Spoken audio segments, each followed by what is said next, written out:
Thanks for joining us here for the ABC 6 News webcast. I'm Tanya Carter on this Wednesday, June 8th, 2016.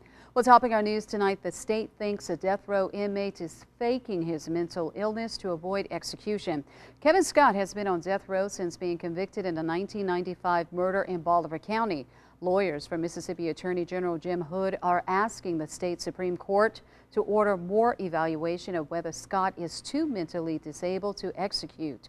Assistant Attorney General Jason Davis told justices Wednesday that a psychologist didn't administer a proper test to examine whether Kevin Scott is faking his disability. Davis cites previous tests of Scott elsewhere that found that he wasn't giving full effort. Defense lawyers dispute those claims, saying the lower court ruled correctly following a hearing on Scott's mental capacity.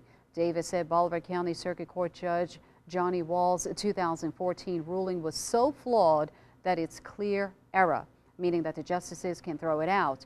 Defense lawyer Jim Craig said two different IQ tests administered back-to-back proved that Scott wasn't faking.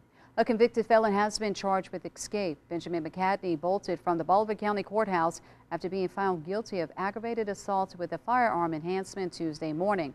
McCadney's escape led to a 3-hour manhunt. Police and sheriff deputies captured him, we're told, not far from Delta State's campus. McCadney faces up to 20 years in prison for the aggravated assault charge.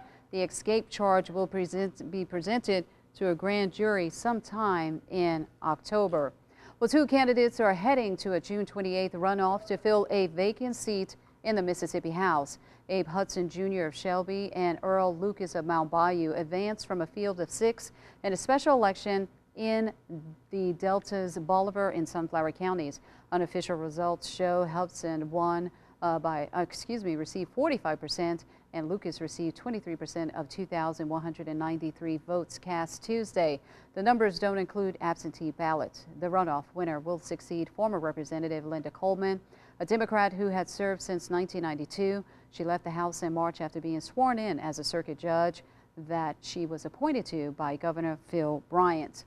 Well, the Greenville Fire Department will have a new way to help save lives. The department received a $99,000 grant, and it would allow them to get 9 new thermal imaging cameras. The cameras would allow firefighters to find victims in burning buildings or lost in the woods. Fire department leaders say these cameras would be a great asset to the city as a whole.